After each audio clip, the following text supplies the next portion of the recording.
الحمد لله رب العالمين والصلاة والسلام على سيد المرسلين وعلى آله وأصحابه أجمعين أما بعد فأعوذ بالله من الشيطان الرجيم بسم الله الرحمن الرحيم إنا نحن نزلنا الذكر وإنا له لحافظون صدق الله العظيم۔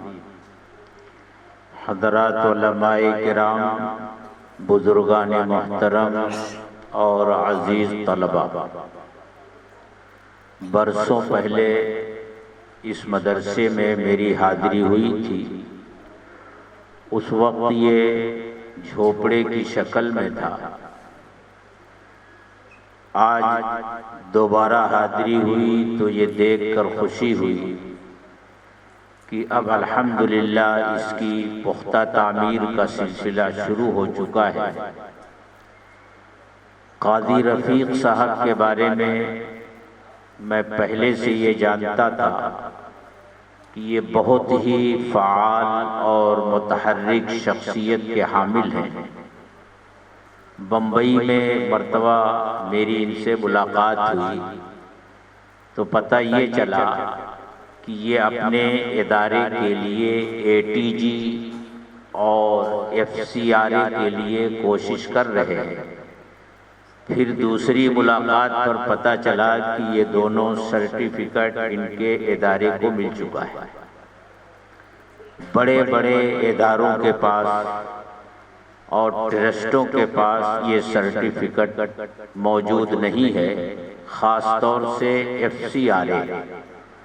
خود ہمارا اپنا ادارہ بھیونڈی میں ہے، جس میں تقریباً 450 بچے مقیم رہتے ہیں، ساتھ ساتھ پرائمری اور ہائی اسکول بھی ہے، 80 کا اسٹاف ہے، لیکن اب تک ہم اپنے ادارے کے لیے ATG سرٹیفکیٹ حاصل نہیں کر سکے۔ تو قاضی صاحب کی شخصیت بہت ہی فعال اور متحرک شخصیت ہے۔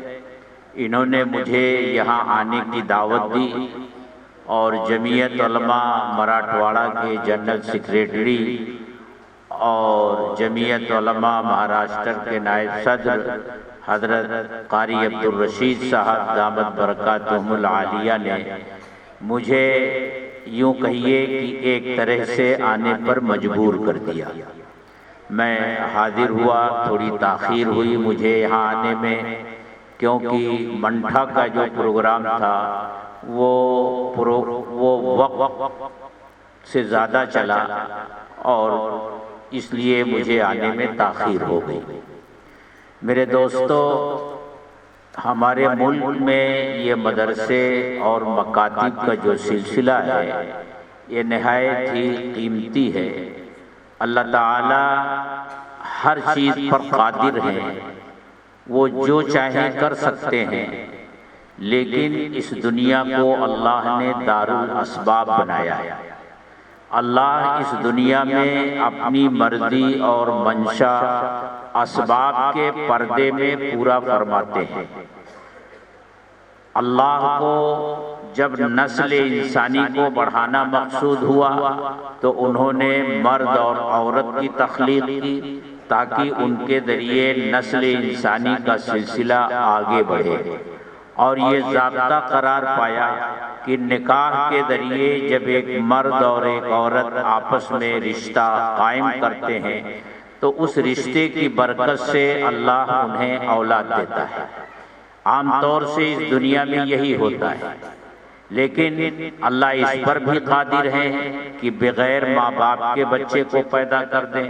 اللہ اس پر بھی قادر ہے کہ بغیر باپ کے بچہ پیدا کر دیں، اور اللہ نے اپنی اس قدرت کا مظاہرہ فرمایا بھی ہے۔ آدم علیہ السلام کو بغیر ماں باپ کے پیدا کیا، حضرت عیسیٰ علیہ السلام کو بغیر باپ کے پیدا کیا۔ تو اس دنیا کو اللہ نے دارالاسباب بنایا ہے۔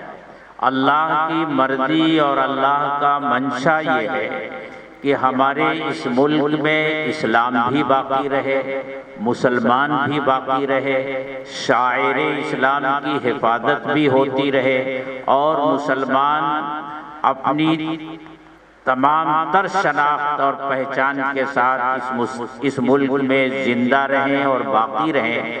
اس کے لیے اللہ نے اسباب پیدا فرمائے۔ جو مختلف اسباب پیدا فرمائے ان میں سب سے بڑا سبب یہ مدارس اسلامیہ اور مکاتب دینیہ ہے۔ ہمارے ملک میں جو کچھ بھی اسلامی رونق نظر آتی ہے اور چہل پہل نظر آتی ہے، اور جو مسلم تنظیمیں اور جماعتیں آج ملک میں کام کر رہی ہیں، یہ سب فیض ہیں مدارس اسلامیہ کا۔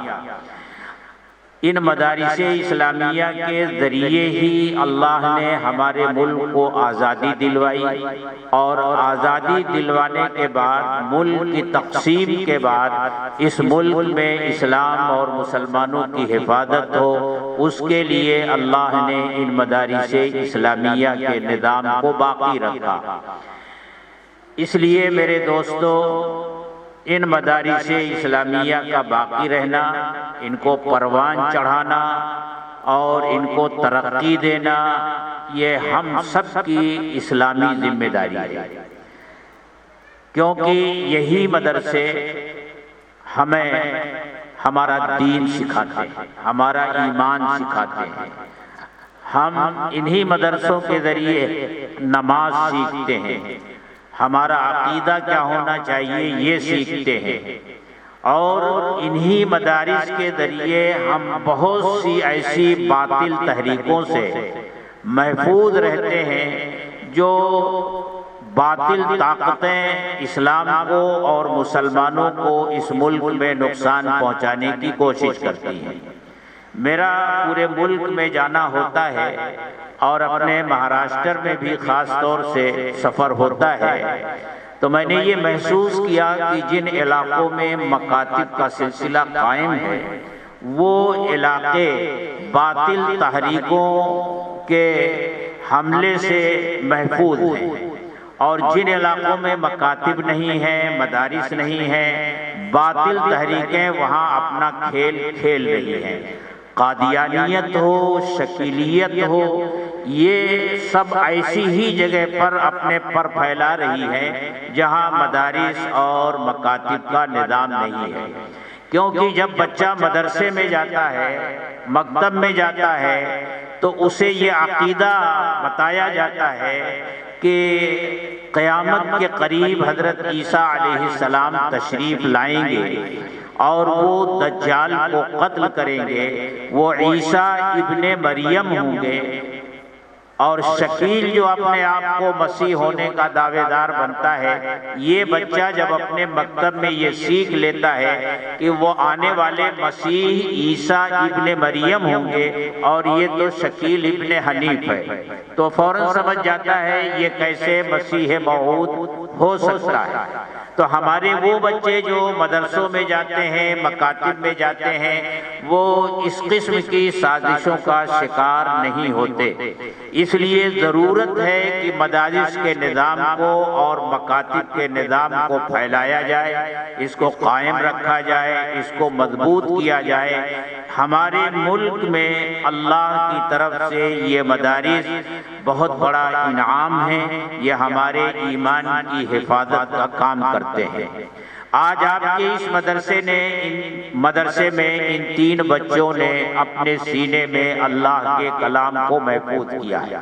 ان کا مقام اور مرتبہ کیا ہے اور ان کا اعزاز کیا ہے؟ صحیح بات تو یہ ہے کہ ان کا جو اعزاز ہونا چاہیے اور جس طرح کے اعزاز کے یہ مستحق ہیں، ہم ان کا اعزاز کر ہی نہیں سکتے۔ اس دنیا میں ان کا وہ اعزاز ممکن ہی نہیں ہے۔ دنیا کی بڑی سے بڑی حکومت ان کا وہ اعزاز نہیں کر سکتی جس کے یہ حقدار ہیں اور جس کے یہ مستحق ہیں۔